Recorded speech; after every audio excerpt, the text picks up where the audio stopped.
He says you wanted men called Shelby. You got 3 of them. You can be the richest person in the room and still dumb and a pushover.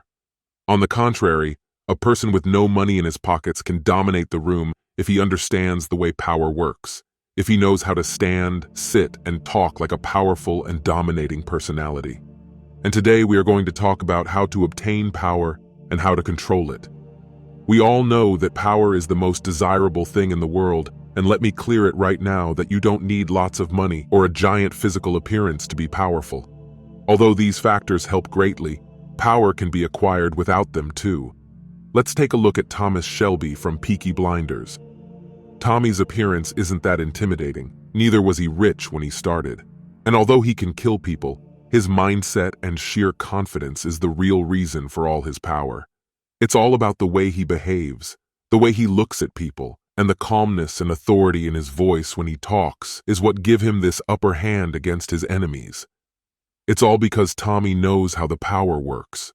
Another person who understood the way power works was Robert Greene, and he gave 48 laws of power in a book. And today we are going to talk about the 5 most powerful laws from that book. And the first one is Law number 28, enter action with boldness. How many times have you found yourself getting believed in straight white lies? You knew that the next person was lying. Still, you gave the benefit of doubt and started believing in it.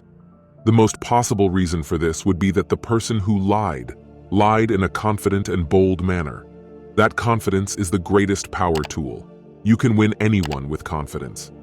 Confidence is powerful, manipulative, dominating, and makes you look like a capable leader. And if you enter any action in a confident manner, you are going to be admired and looked up to. On the other hand, if you are unsure of anything and not confident about it, you will fail. So either go confident or build it before going into action. Law number 7, get others to do the work for you. This law gives you a strategy to save your energy and time while making yourself look like a capable leader. Putting this into the right sense, you have to use others' work for improving and excelling in yours. Just as if you want to open a car company, you don't need to learn machinery from its basics. You should rather hire mechanics, salesmen, and other workers. Same way you should also learn from what other car companies have already achieved. That's not cheating, that's being smart. Because it will save your precious time and fortune, and then you will be able to build something new from your own knowledge and all the knowledge gathered by others. So don't waste your precious time on things that others can do for you. Rather use the wisdom, knowledge, and legwork of others to further your own cause. Law number 8, make others come to you. Use bait if necessary. This law says that when you force the other person to act, you are the one in control. When someone needs something from you or they feel dependent on you, you have power over them, and you can make them do things as per your interest. It's like selling something that is rare in the market. You don't have to face bargaining for that. Rather, you set the price and people fight for buying it.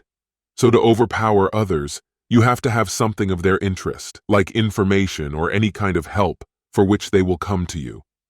When someone comes to you for something, you have the upper hand in the situation, and it's up to you if you want to serve them their interest or not.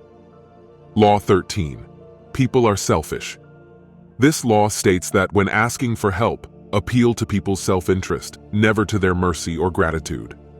Always remember that people are selfish and they do the things for their own benefit and not just for the sake of doing good deeds.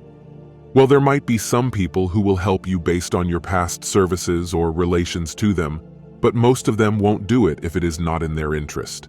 So better to appeal to their interest in your work. Let them see clearly that it will benefit them if they will help you, and do not bother to remind them of the times when you helped them, because they might ignore you. Rather show them that they will get something out of the deal too, and you will find them putting all their effort in your work. Law 39. Stir up waters to catch fish. When you stir the waters, fishes emerge. If you stir it more, they get angry and irritated, and they rise to the surface, and if at that time you are ready, in the position to catch, you will have plenty of fishes in no time. Same goes with humans. If you can make your enemies angry and irritated while staying calm yourself, you are the one in advantage. Seeing you calm in those situations makes them lose their balance, and they will often make a mistake to your advantage. Give them the things that will shake them up. If they are hot-tempered, give them anger. If they are arrogant, encourage their egoism, and all the power will rest in you